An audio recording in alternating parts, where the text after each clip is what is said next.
Hola, ¿qué tal? ¿Cómo le va? Le saludamos agradeciéndole que nos siga como cada semana en este espacio, la agenda del emprendedor de Astele.tv, donde un servidor, Raúl Fraga, le da la bienvenida. Y Yasmín Lujano le damos la bienvenida a este su espacio de temas muy importantes. Por ejemplo, hoy vamos a tratar, tenemos a la doctora Gloria Luz Alejandre con nosotros. Vamos a tratar las cuestiones de género en México. Y además, vale decirlo, la doctora que usted ya conoce, estuvo con nosotros hace apenas unas semanas, hoy nos permitirá compartir y ni más ni menos que discutir con ustedes cuál es la agenda del empoderamiento o el proceso de empoderamiento o el logro de nuevos espacios de actuación de la mujer mexicana en la arena política, la arena pública de México. Doctora, te damos nuevamente la bienvenida agradeciendo que estés con nuestros seguidores que nos ven en diversas partes de la orbe. Muchas gracias. Muchas gracias, Raúl. Muchísimas gracias por la invitación a nueva cuenta. Sin duda un tema no solamente interesante e importante, es un tema necesario. Exactamente, doctora. Necesario para la agenda política. Sin duda también es un tema que no se separa, pero por ningún motivo, del orden de lo social, de lo estrictamente público, y que también es un tema que por su trascendencia y alcance pues merece no solo una revisión de carácter histórico como podría ser, sino también merece una revisión de carácter político. Exactamente, muy importante. Por fortuna ya quienes nos siguen en este espacio de reflexión que le acerca los elementos claves para que usted tome decisiones, ya se conoce cuál es tu muy importante perfil. Brevemente nada más recordamos que la doctora Gloria Luz Alejandre Ramírez es doctora en Ciencias Políticas y Sociales con orientación en Ciencia Política por el programa de posgrado en Ciencias Políticas y Sociales de la Universidad Nacional Autónoma de México. También tiene una maestría en Ciencia Política por la División de Estudios de Posgrado de la Facultad de Ciencias Políticas y Sociales de la UNAM y además es licenciada en Ciencias Políticas y Administración Pública por la misma facultad de la UNAM. Ha sido profesora, es investigadora de tiempo completo de la Universidad Autónoma de la Ciudad de México, plantel Casa Libertad en Iztapalapa, y es también profesora de asignatura de la División del Sistema de Universidad Abierta y Educación a Distancia de la Facultad de Ciencias Políticas y Sociales de la UNAM en las modalidades presencial y a distancia. De entrada entonces, ¿cómo vería la especialista que eres tú el momento actual 2015 de cómo se ha dado el proceso de ascenso de la mujer en cuestiones políticas? Bien, muchas gracias, Raúl. Mira, como proceso de ascenso tiene varias aristas. Sí. Una tiene que ser el proceso de ascenso de el que se involucra directamente con su espacio privado. Bien. ¿No? Ese es el primer momento de interacción de las mujeres con un entorno pues altamente confrontativo o altamente sensible para su propio desarrollo personal, y de ahí ha sido un trayecto histórico amplio, yo puedo decir desde el siglo XIX, de esta lucha de las mujeres mexicanas por ocupar espacios en el orden de lo público. Sí. Nosotros sin duda podemos dar cuenta de mujeres muy importantes en el trayecto histórico de la conformación de la nación mexicana. Bien. Que son altamente conocidas, como la propia Josefa Ortiz de Domínguez, claro, o como la propia Lola Vicario. Sí. Pero existen otras mujeres que dieron cuenta de una trayectoria de índole histórico y social y político para conformar a la nación mexicana. Entonces el trance de las mujeres del espacio privado al ámbito de lo público ha tenido sus avatares, ¿no? Sin duda, pero claro, ha tenido a sus buenas protagonistas, no solo las plenamente reconocidas, sino también grupos de mujeres que han dado la afrenta por salir a ese espacio público, que por cierto nos compete y nos corresponde, o sea, nos corresponde asumirlo, tomarlo, sí, y afrontarlo, ¿no? Cierto, incluso estamos recordando cómo en la época de la Revolución Mexicana emergió la figura de las llamadas genéricamente Adelitas, mujeres sin rostro, sin apellido, pero su aportación altamente importante, aunque asignado a las tareas de cocina, de proveeduría, Sí. lo que la tropa requería. Sí, claro, fíjate que ese es un aspecto también sensible, porque Sí. podemos hablar de las Adelitas, aunque propiamente es una figura que queda, vamos a decir, atrás de nueva cuenta Sí. de la conformación de masculina. Las Adelitas finalmente son replegadas al ámbito a través de lo estrictamente privado, ¿no? Exactamente. Es decir, actividades que tienen que ver con el cuidado, ¿no? Con el cuidado de quienes están al frente de las tropas, con el cuidado y al servicio de la alimentación de la tropa, Uh-huh. y que sin embargo estas mujeres fueron un elemento indispensable. Sin ellas, obviamente, pues la tropa no avanza, ¿no? Claro. Claro, O sea, como dato duro, en 1902 fue el primer voto hecho por una mujer en Australia. Eso fue el primero en Oceanía, allá. Y la primera vez que una mujer mexicana votó fue en 1963, el 17 de octubre. Entonces tenemos como que bastantes años que pasaron para que la mujer mexicana saliera adelante y bueno, y se le reconociera para hacer el uso de su voto. ¿Qué le parece? Pues muy importante. Este es apenas un pequeño acercamiento al suculento platillo académico y de la opinión autorizada que la doctora Alejandre comparte para nosotros. Le invitamos a que después de la pausa nos adentremos en este importante mundo de las mujeres mexicanas que asciende en los espacios. No se vaya.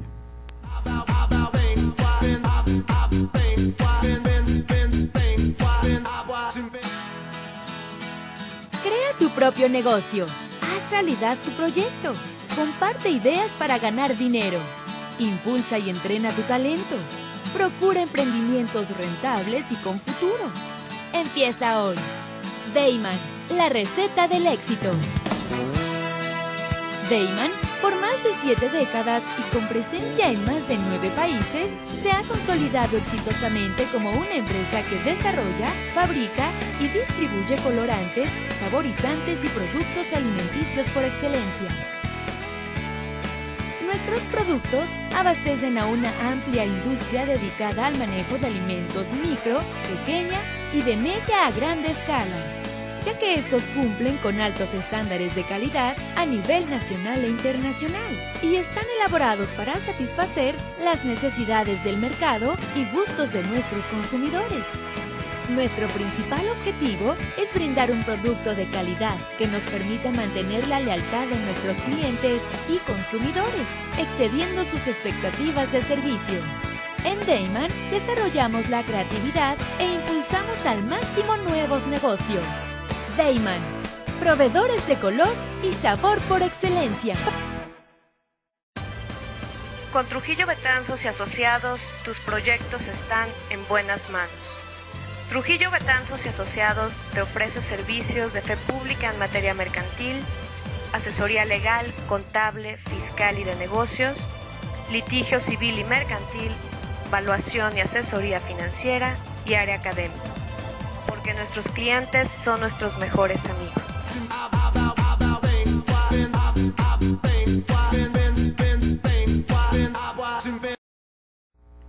Al aire. Bienvenidos nuevamente, estamos con la doctora Gloria Luz Alejandre y nos está explicando acerca de la importancia de la mujer en este contexto político. Y pues, dinos, Gloria Luz, ¿cómo vamos? ¿Estamos avanzando o no estamos avanzando las mujeres o vamos dando pasos muy lentos pero seguros? Mira, vamos avanzando y vamos tomando los espacios.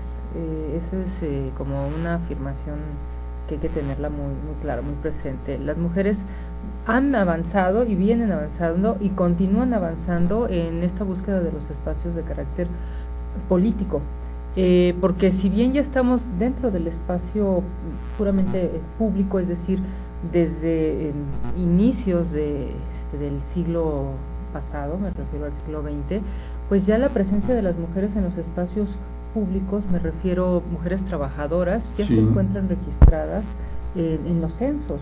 Es decir, ya hay mujeres que se dedican a la vida laboral y que obviamente pues ya forman parte de una economía activa dentro de la conformación económica del país, pero eso no basta pues para que las mujeres hayan adquirido una presencia más contundente dentro de los espacios de la vida pública. Ha sido necesario, tanto por las mujeres que han dado la lucha y la cara para ocupar esos espacios públicos, también ha sido necesario que las mujeres que se encuentran en sus espacios privados se abran brecha. Pero el abrirse brecha no es únicamente una actitud de carácter personal o de carácter grupal, también se necesita mucho de la voluntad política de quienes nos gobiernan para que esos espacios puedan adquirir otra connotación. Es decir, la mujer en México pues alcanzamos el derecho al voto hasta el 17 de octubre de 1953, es decir, después de haberse llevado a cabo el proceso de independencia hacia el año 1821, donde las mujeres también participan de ese proceso de independencia y de conformación de la nación mexicana, pues no van a ser reconocidas como ciudadanas mexicanas, que ese es en buena medida, le voy a decir así, el drama de la mujer mexicana, ya como reconocida como tal, o sea, en esta posibilidad del reconocimiento de su ciudadanía como mexicana. Y esa condición de ciudadana mexicana la vamos a adquirir prácticamente un siglo y años después. Hubieron algunos intentos, por ejemplo en el Congreso Feminista de 1915-1916 en Yucatán, donde los debates por adquirir estos espacios fueron muy arduos, muy ásperos incluso, porque parece curioso, pero hay mujeres, o hubo mujeres en aquel entonces, que se debatían entre si se les otorgaba el voto o no se les otorgaba el voto. Es decir, había todavía un espacio de mujeres decididas a quedarse replegadas en el espacio privado, mientras otras mujeres más arrojadas pues decían, ya necesitamos que nos den esta oportunidad de ejercer nuestro derecho ciudadano. También como dato curioso, hacia los años 1915, 16, 17, un poco más adelante, se otorga el voto a las mujeres, pero en el nivel municipal.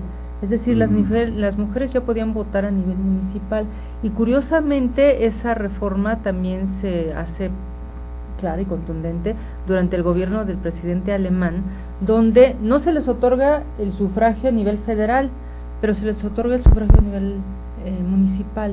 Bien. Y aquí hay una situación un poco también significativa, porque a decir de la historia y a decir también de lo que se da cuenta, el general Lázaro Cárdenas en algún momento ya tenía previsto otorgar el voto a la mujer durante su gobierno. Las situaciones de que la iniciativa que él propuso al Congreso, llegó un momento donde finalmente se reserva esa iniciativa. ¿Y por qué se reserva? Porque, bueno, ligadas a esta connotación del espacio público, espacio privado, pues había yo lo pudiera pensar así, pudo haber una especie de mala comprensión de hacia dónde iban a votar las mujeres, porque en algún momento al general se le avisó o se le dijo que las mujeres, si se les otorgaba el voto, iban a votar por la derecha, pensando en esa connotación de espacio cerrado, de espacio replegado exclusivamente a lo familiar, un espacio replegado incluso a ciertos aspectos de carácter religiosos, o sea, una serie de atavismos que todavía se tenían ahí presentes, que vamos a decirlo de esta manera, que relegaron a la mujer de nueva cuenta en el espacio de lo privado.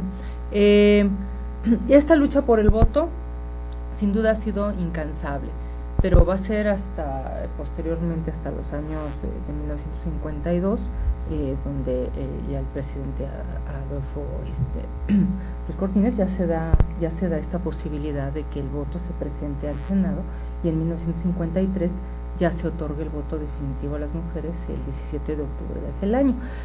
Sin embargo, aquí hay un punto interesante. Las mujeres en México van a votar por primera vez hasta las elecciones de 1955, y como dato curioso, ninguna quedó electa. Vaya paradoja. Vaya paradoja, ¿no? Es hasta las siguientes elecciones donde ya hay una presencia de mujeres en los espacios públicos, ya concretamente en la Cámara de Diputados, ¿no? Como legisladoras. Como legisladoras, de hecho, empezamos a tener una presencia de legisladoras que va avanzando, y yo decía hace un momento, necesitamos aquí mucho de la voluntad política de los gobernantes, porque en este momento, pues si vemos el mapa político, pues no tenemos gobernadoras. No hay gobernadoras. Después de que, como usted lo recuerda, ya hubo gobernadoras en la etapa contemporánea del país. Recordemos a Griselda Álvarez, que fue la primera gobernadora en la historia del sistema político electoral mexicano en Colima. Estuvo también el caso de Amalia García en la gobernatura de Zacatecas, Rosario Robles en el gobierno del Distrito Federal, Beatriz Paredes en Tlaxcala, por referir a algunas, pero es muy importante lo que dices. Hoy, 2015, no tenemos en las gubernaturas ninguna mujer.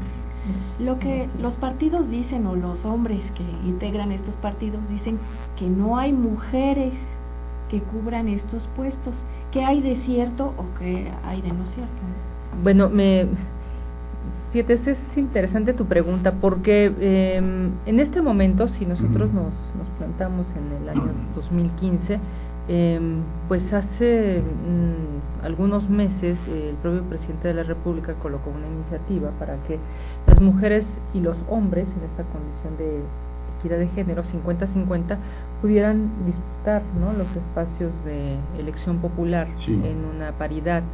Pero aquí hay un dato interesante y hay una situación también un tanto compleja. Si bien estos espacios de apertura están puestos, pues necesitamos a las mujeres que quieran asumir la responsabilidad, porque una vez asumida la responsabilidad en esta, digamos, en esta batalla o en esta lucha por ocupar un cargo de elección popular, pues estamos asumiendo las propias condiciones, los propios derechos, las propias obligaciones, las propias responsabilidades que tiene un compañero de batalla política, por decirlo así, ¿no? Un candidato masculino. ¿Sí me explico? En estas condiciones, pues las mujeres, no es que no hayamos o no estemos las mujeres que querramos ocupar los espacios de carácter público en el orden de lo político, ¿no? O no es que no estén las mujeres para ocuparlo. Más bien hay una condición de disposición a ocupar el cargo público, ¿no? Y en las condiciones que se ofrece el cargo público, porque todo cargo público ofrece responsabilidades, ¿no? Cierto. Y también habría que preguntarse cómo se ve México en el contexto internacional hoy día, donde el ascenso de los espacios de desarrollo de la mujer en sociedades modernas seguramente ha alcanzado dimensiones que no nos imaginamos, doctora. Sí, sin duda.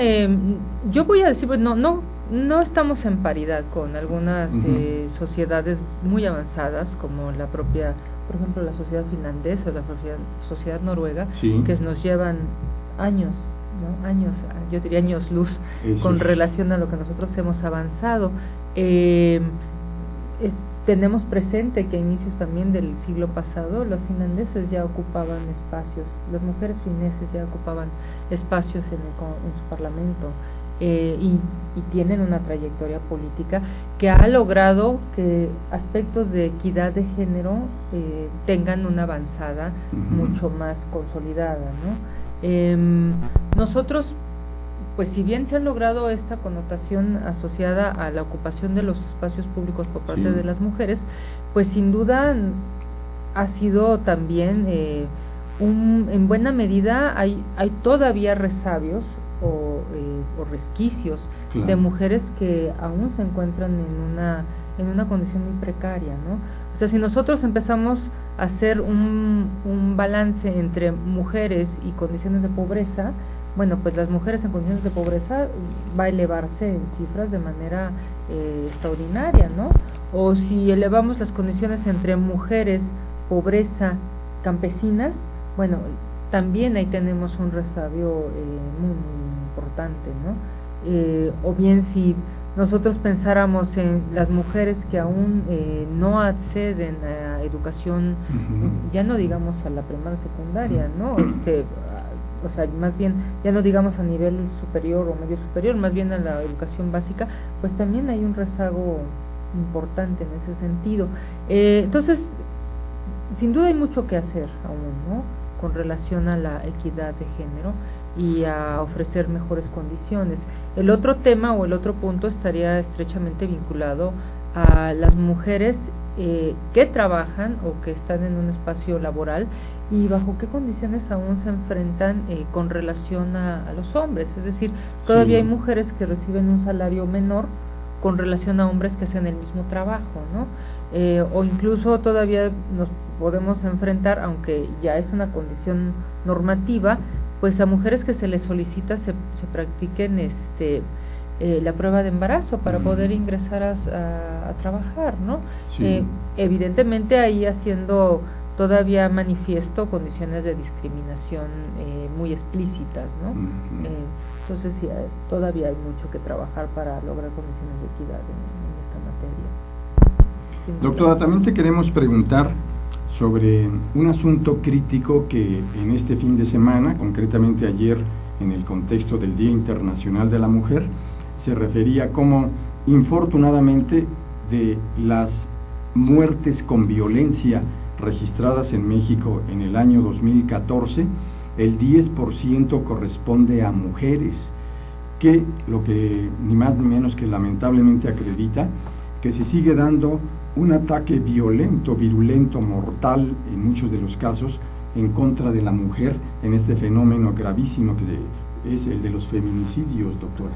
Correcto. De hecho, bueno, nosotros tenemos un estado en la República Mexicana, en Chihuahua, que durante un tiempo prolongado en Ciudad Juárez estuvo sufriendo estos continuos feminicidios, ¿no? Las muertes de las muertas de Juárez, ¿no? Las muertas de Juárez, y que sin duda ha sido un tema que pues lamentablemente no ha sido resuelto, ¿no? Cierto. Ha tenido una serie de paliativos de naturaleza normativa pues que han revertido esa condiciones de vida en Ciudad Juárez, pero eso no quiere decir que se haya erradicado, ¿no?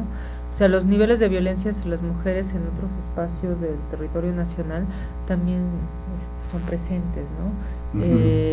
Y no solamente los que tienen que ver con el entorno del feminicidio, ya como un asesinato consumado, ¿no?, sino las continuas agresiones que se reciben pues en los espacios de naturaleza privada, pues hay que decirlo, y que donde pues hay mujeres pues que lamentablemente no hacen la respectiva denuncia de hechos, o que simplemente lo asumen como una condición per se. Lamentablemente la siguen asumiendo como una condición por sí misma aceptada, ¿no? Que eso es lo más grave, ¿no? Lo más grave, lo más lamentable.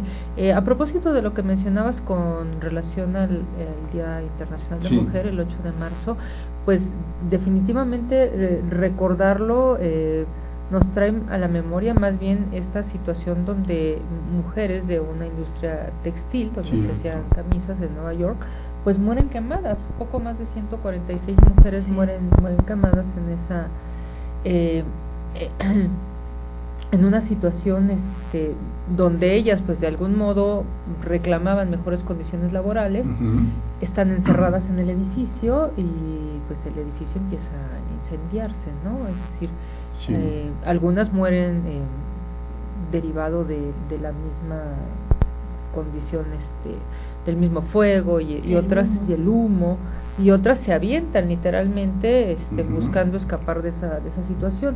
Entonces pues aquí la connotación del Día Internacional de la Mujer pues nos remite también a estas mujeres que pues sufrieron una condición poco pues totalmente discriminatoria y represiva, pues en búsqueda de mejores condiciones de trabajo.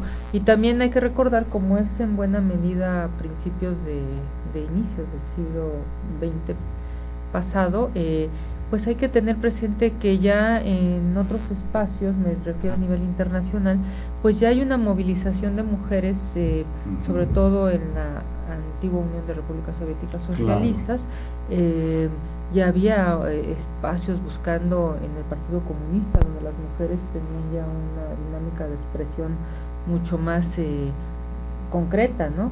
De hecho había mujeres anarquistas, ¿no?, que se movían también por esa beta, incluso mujeres de principios del siglo pasado en México y que fueron también en buena medida perseguidas, pues estaban apegadas a esquemas anarquistas en esta búsqueda de aperturas, ¿no? Entonces ya teníamos en esos primeros años a las primeras manifestaciones de mujeres feministas.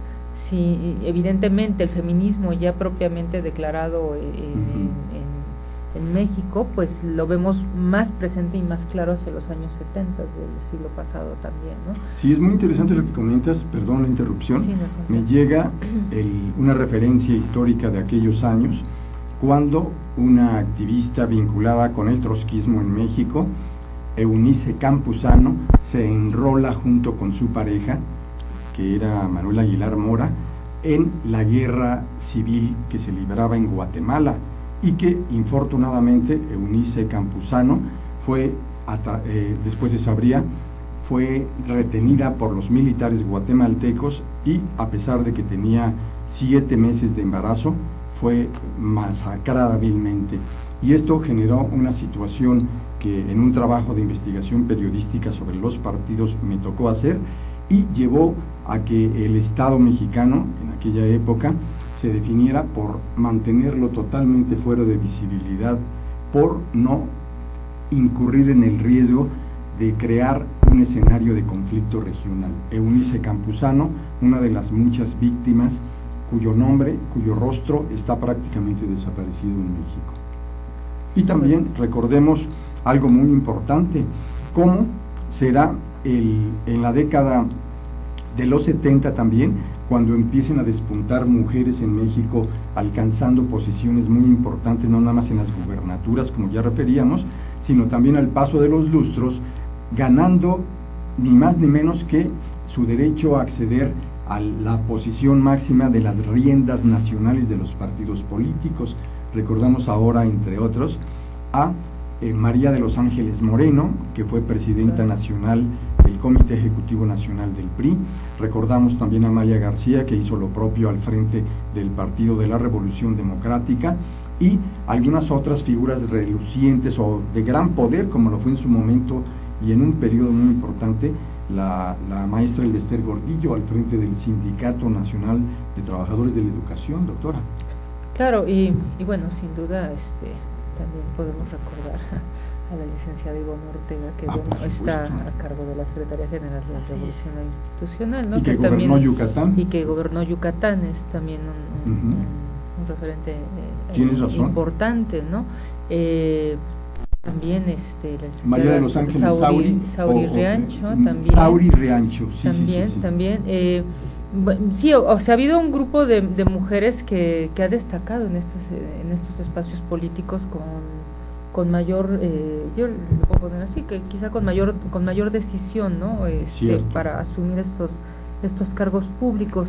Sin embargo, bueno, hay que tener presente que tanto tenemos el nivel federal como el nivel local. Sí. Si nosotros pensáramos a nivel del Distrito Federal, la ocupación de espacios a nivel de las secretarías de gobierno del Distrito Federal también ha sido significativa la presencia de las mujeres para que en esas responsabilidades ejerzan su posición como servidoras públicas, ¿no?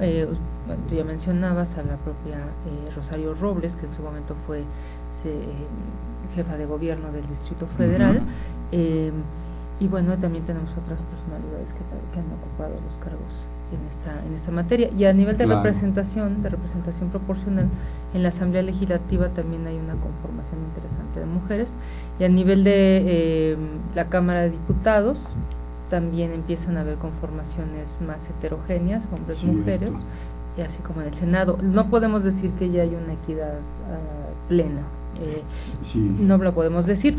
Debemos incluso recordar que hace algunos años caso de las llamadas Juanitas, ¿no? Ah, claro. Así es. donde finalmente pues se hace una modificación una modificación normativa y pues se hace esta condición de paridad hombre-mujer, pero donde finalmente las mujeres que quedan en esta condición de suplentes, o bueno, de inicio quedan en la representación inicial, o quedan en esta representación, finalmente ceden su lugar al suplente, que es un hombre, ¿no? Que hipotéticamente ya es un asunto que se habría solucionado en el nuevo marco normativo, habría que ver si es tal. Y nada más hago una corrección, la gobernadora de Yucatán fue Dulce María Sauri Reancho, socióloga de profesión. Sí. Doctora, y un asunto que también preocupa demasiado, y esto nos lo decía apenas hace 3 días en una reunión con periodistas y consultores, el primer astronauta Rodolfo Neri Vela, es de que en México cada vez se alejan más los presupuestos asignados para la ciencia y la tecnología, y por lo tanto la fuga de cerebros en México constituye un fenómeno verdaderamente grave. México es el principal exportador de los grandes talentos en la academia, en la ciencia, en la tecnología, que tienen que verse obligados a emigrar. Pero también nos decía que esto no nada más afecta a los hombres, sino en forma también singular a las mujeres, con gran capacidad para desarrollarse en diversos campos profesionales, pero en México no hay espacios adecuados. Mira, ese es un tema sin duda importante, y porque, bueno, si bien la mujer o las mujeres vamos alcanzando otros espacios a nivel educativo, y me refiero, bueno, hay mujeres que si bien han alcanzado una maestría o un doctorado, pues buscan también esta posibilidad de desarrollarse en el exterior, ¿no? Sí. Entonces hay posibilidades de salir, desarrollar sus ideas en el extranjero, y bueno, viene la dinámica de posteriormente regresar. Claro. El problema es a qué regresar, ¿no? O más bien la pregunta es a qué regresar. Si en el espacio educativo mexicano no tenemos las posibilidades de reincorporar a las mujeres, o incluso sin duda a los hombres que vienen del extranjero con una preparación de alto nivel, pues entran en esta disyuntiva, ¿no? O sea, ¿cómo reincorporamos a un posible astrónomo, ¿no? Claro. O cómo reincorporamos a un posible biólogo en el área de la genética, o cómo reincorporamos a una posible también alguna otra especialista a nivel de las ciencias duras, que no puedan encontrar espacios de desarrollo profesional en el país. Claro. Entonces aquí la lógica de la política en materia de ciencia y tecnología es que aquellos repatriados, porque el Consejo Nacional de Ciencia y Tecnología se encarga de hacer estas repatriaciones, sí. Es decir, después de que los envía con una beca al extranjero, se encarga de repatriarlos, pero se encarga de repatriarlos también ofreciéndoles un espacio académico en donde puedan desarrollar su conocimiento, claro. Porque de otro modo repatriarlos sin ninguna posibilidad de desarrollo profesional, pues no tendría como mucho sentido, ¿no? Ahora, sin duda, las mujeres a nivel de la ciencia y la tecnología también han estado despuntando, ¿no? Y este despunte, pues, obliga a que las políticas en esa materia, pues, también prevean que sí. Mujeres de este nivel, pues, necesitan el desarrollo. Y ahora, con respecto a ello, también, y no sobra decirlo, el Consejo Nacional de Ciencia y Tecnología también ha tenido muy en cuenta, pues, que las mujeres tenemos un espacio y tenemos siglos de vida, ¿no? Sí. Entonces, evidentemente también estamos las mujeres que en el proceso del desarrollo profesional, pues también quieren ser madres, ¿no? Claro, tener un equilibrio por lo menos. Exacto, ¿no?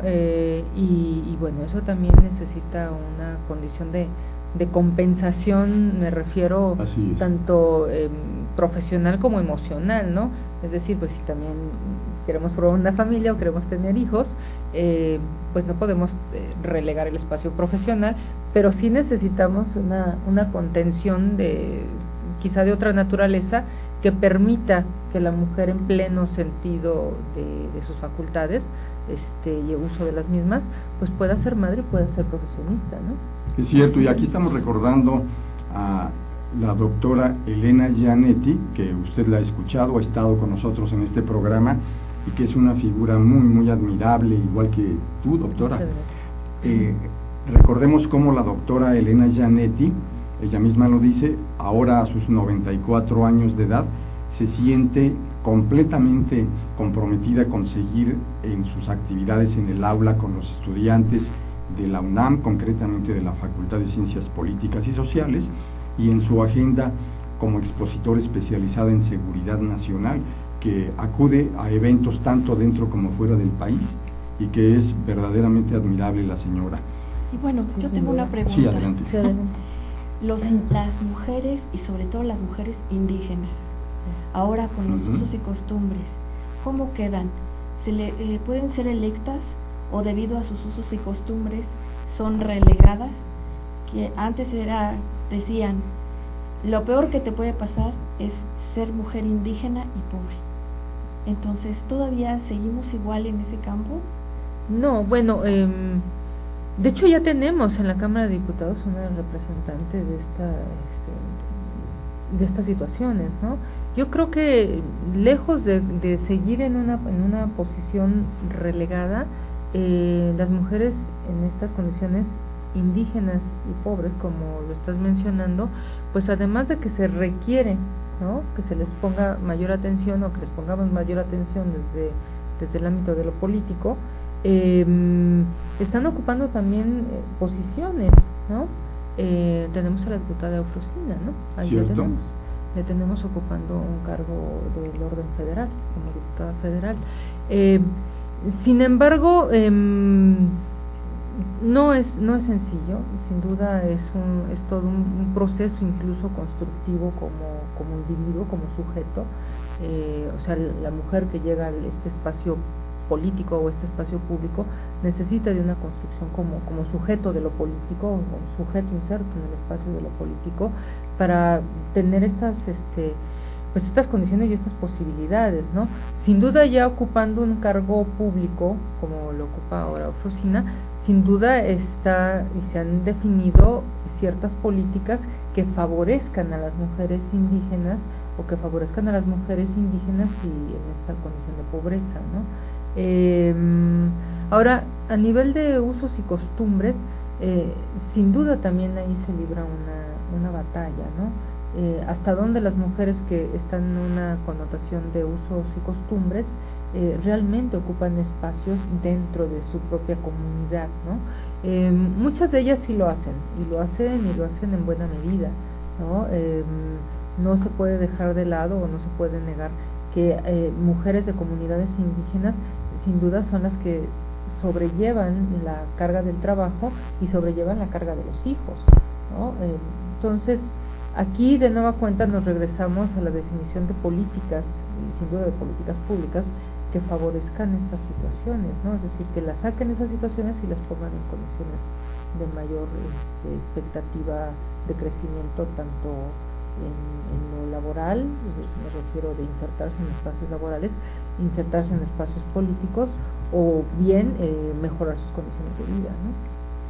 Muy bien, pues muy interesante, como usted se da cuenta, en esta exploración analítica, crítica, pero sobre todo documentada, de lo que ha sido el tránsito de los roles asignados a la mujer durante muchas décadas en nuestro país, aprisionadas por las cuatro paredes de su casa, con roles estrictamente como mujer, como mamá, como esposa, pero sin tener las posibilidades de despuntar en los espacios de actividad, de visibilidad pública, política.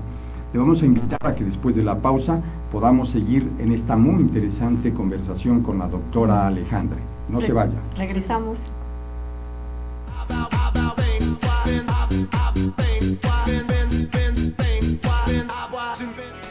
En Deiman contamos con 3 centros de distribución en México, ubicados en las ciudades de Guadalajara, Puebla y México. Distribuimos al interior de los Estados Unidos por medio de un centro de distribución ubicado en la ciudad de El Paso, Texas. Atendemos Centro y Sudamérica con apoyo de nuestro centro de distribución en Lima, Perú. Actualmente, comercializamos nuestros productos en España a través de nuestro distribuidor ubicado en Madrid, lo que nos permite ser una empresa de talla internacional, dispuesta a servirle y brindarle asesoría para el óptimo uso de nuestra amplia gama de productos. Cabe destacar que todos los productos elaborados en Deiman se fabrican con ingredientes aprobados por la Secretaría de Salud en México y FDA en Estados Unidos.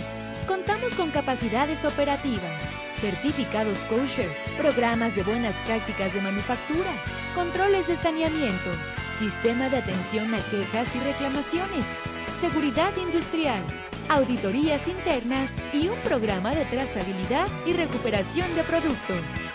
Deiman, proveedores de color y sabor por excelencia. Ruiz Robles, corredores públicos y peritos traductores. Trabajamos para darles seguridad, confianza y un servicio profesional en sus asuntos relacionados a fe pública, valuación, arbitraje comercial, asesoría jurídica y traducciones. Para nosotros lo más importante es su satisfacción, brindándole además la asesoría jurídica necesaria en su negocio, con un equipo de profesionales capacitados para prevenir y resolver situaciones de riesgo en su empresa. Le aseguramos una asistencia profesional personalizada y humana a quien consideramos más importante, el cliente, porque las oportunidades pequeñas son el principio de las grandes empresas.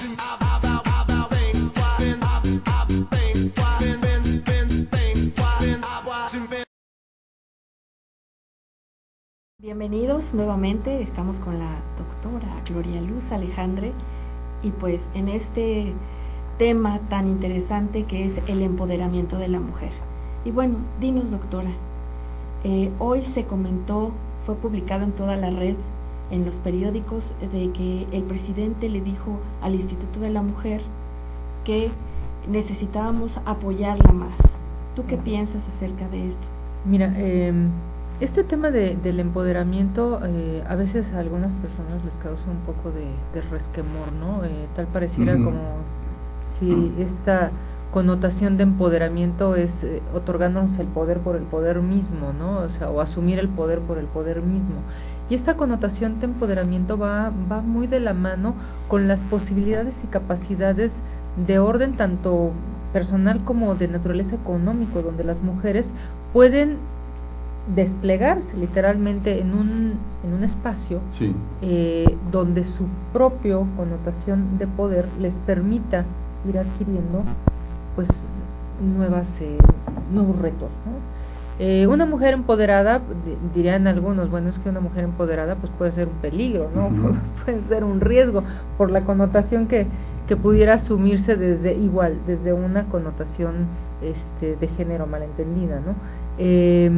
Pero entendiéndolo con una connotación de empoderamiento, es este poder propio, intrínseco de las mujeres, favorecido con una connotación de carácter económico que les permite ejercer sus propias capacidades, ¿no?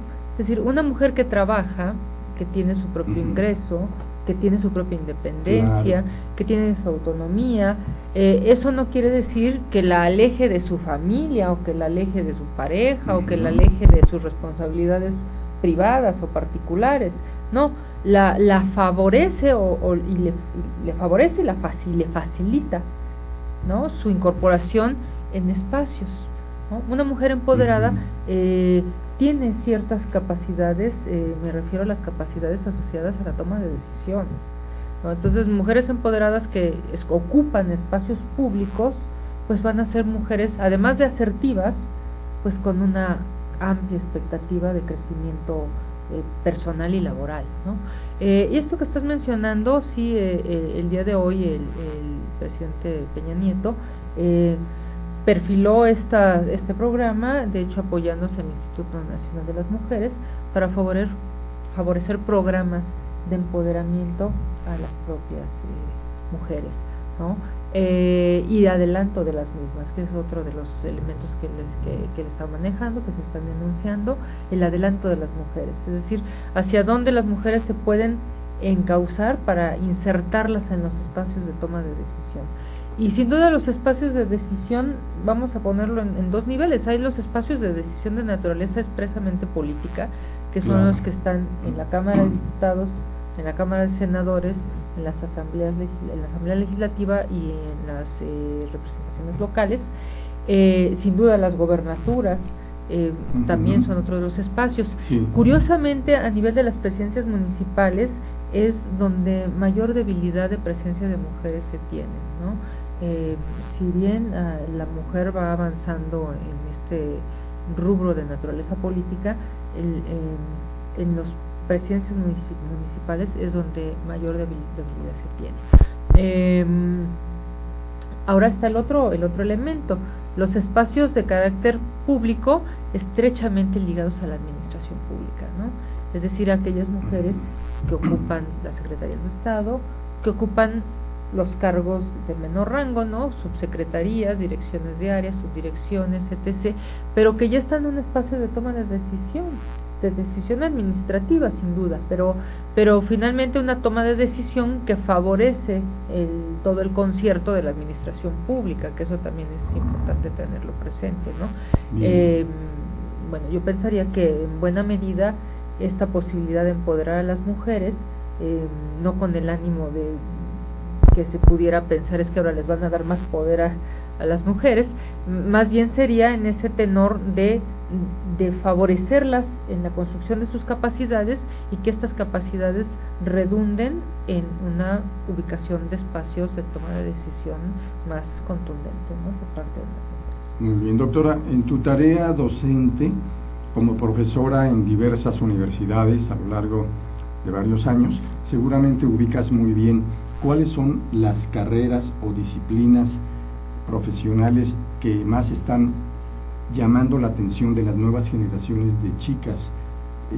En otra época era, entre otras, las carreras de relaciones internacionales, la carrera de periodismo. No sé cómo se esté dando en los últimos años esto. Bien, sí hay una modificación interesante. Muy importante. Hay una modificación importante. Las carreras que antes se catalogaban como prácticamente masculinas, como sí, las ingenierías, como la arquitectura, el urbanismo incluso, está ocupando mayor presencia las mujeres, ¿no? Las áreas de las ciencias duras, las matemáticas, la física, la biología, cada vez ocupa mayor espacio la presencia de las mujeres. Ahora, en el ámbito de las ciencias sociales, sí, tal pareciera que hay una tendencia mayúscula por estas carreras. Sí. Sin duda la de las ciencias de la comunicación, que además es en la Facultad de Ciencias Políticas Sociales de las más demandadas, por decirlo en buena medida, el grueso son mujeres, ¿no? Quienes quieren tener un espacio para estudiar la licenciatura. Bueno, también la carrera de Derecho, que en sus inicios también tenía una tendencia altamente masculina, pues también las mujeres están ocupando mayor número, ¿no? Mayor espacio. Sin duda las mujeres que están a nivel de la educación media superior y superior, también cada vez es importante y destacada su participación, ¿no? Es decir, cada vez vemos un número mayor de mujeres ocupando direcciones de facultades, ¿no? También hemos visto mujeres que han ocupado las rectorías de universidades a nivel nacional. Sin duda yo creo que la presencia de las mujeres en el ámbito educativo con ciertas variaciones, a lo mejor algunas carreras todavía conservan un sesgo más masculino, pero sin duda las mujeres tenemos presencia a nivel académica de manera contundente. Ahora, con relación a la carrera de Ciencias Políticas y Administración Pública, también la tendencia es que las mujeres estén ocupando en buena medida estos espacios. Y debemos de recordar, bueno, a nivel de población, pues somos poco más del 50% de la población, somos cerca del 51% de la población a nivel nacional.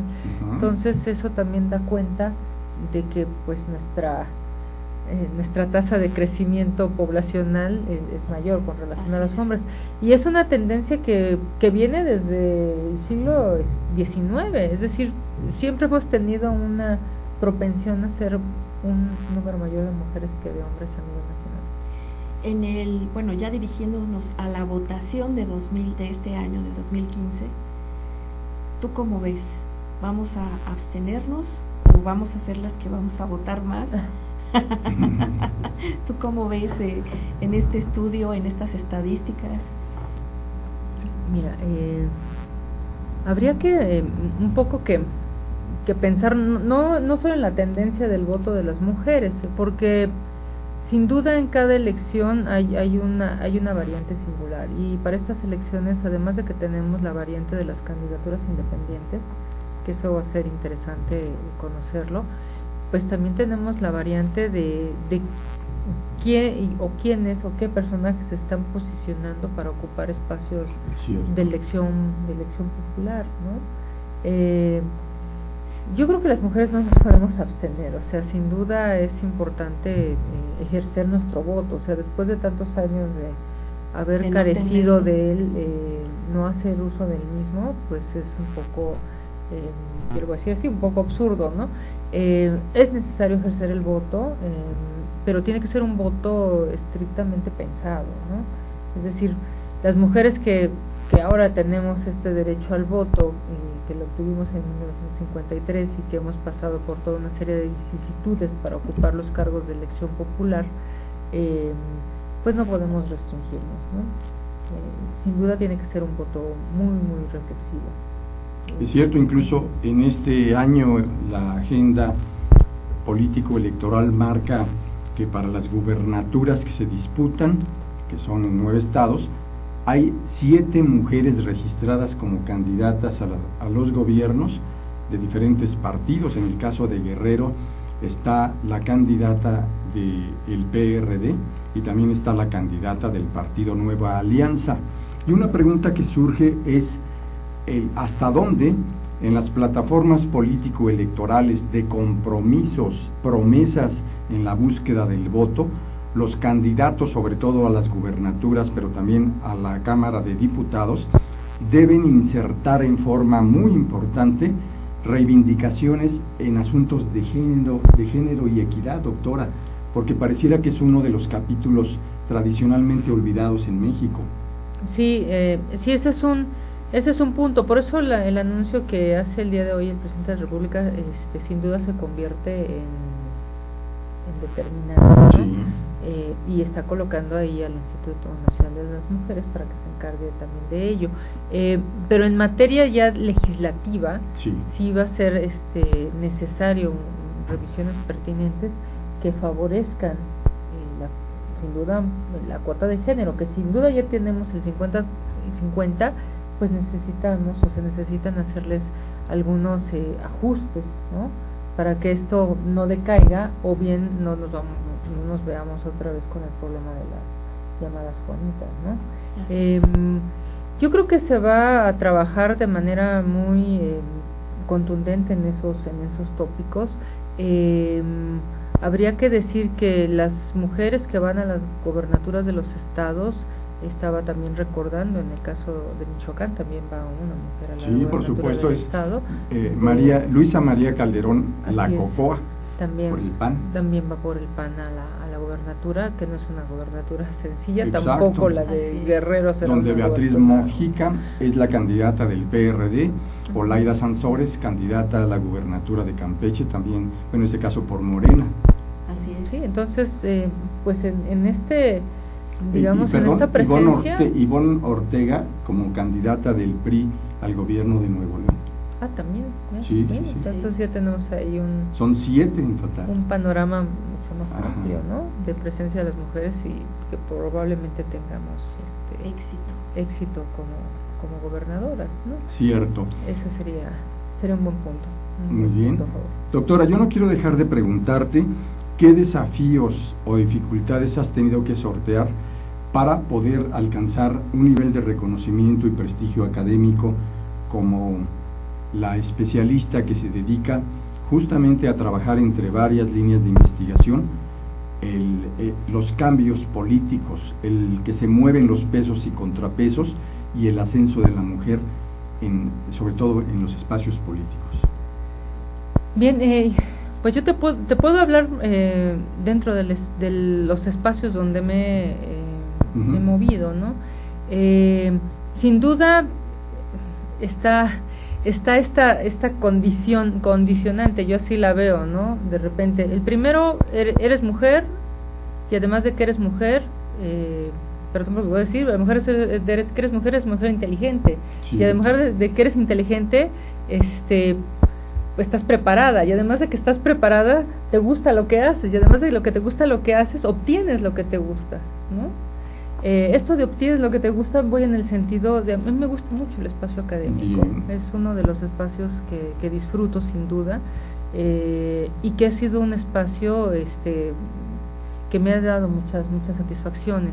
Eso no quiere decir que en el trance del camino pues me haya tropezado, vamos a decirlo así, con situaciones donde tal parece que la mujer necesita dar doble zancada, válgame la expresión, sí, para alcanzar lo que uno anhela, ¿no? Y en esa doble zancada pues uno puede hacer una gran maniobra de equilibrio, claro, o puede desbordarse, ¿no? Porque está el otro punto aquí, los famosos techos de cristal o los llamados techos de cristal, esos techos imaginarios o esos techos invisibles que nos han colocado, es decir, tú como mujer solo puedes llegar hasta aquí, ¿no? Ese es tu tope, tu límite, pero es que yo deseo saltar ese techo de cristal y entonces deseo llegar a otro nivel, ¿no?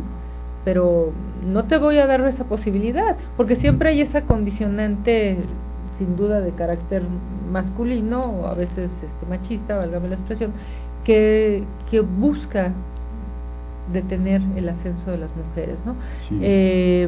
Y eso sin duda les pasa a muchas otras tantas mujeres en el espacio de lo político, ¿no? Es decir, aquellas que están en una carrera ascendente de orden político y que van luchando en esta doble zancada con los llamados techos de cristal invisibles que de repente aparecen y aparecen de la nada, ¿no? ¿Cómo no? El sociólogo Gabriel Careaga estudió de manera muy profunda los mitos y fantasías de la clase media en México en la década de los 70s y 80s, en el siglo XX mexicano, y justamente penetraba en toda esa radiografía de cómo eran los jóvenes, por supuesto también las mujeres, en cuanto a sus aspiraciones, los roles asignados por la cultura de la época, la herencia cultural de la época y el modelo de familia que entonces privaba.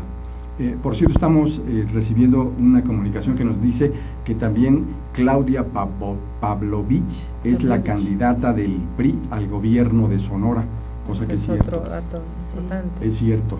No sé si tú tengas alguna otra pregunta. Pues una muy importante. Sí, ¿dónde te podemos localizar?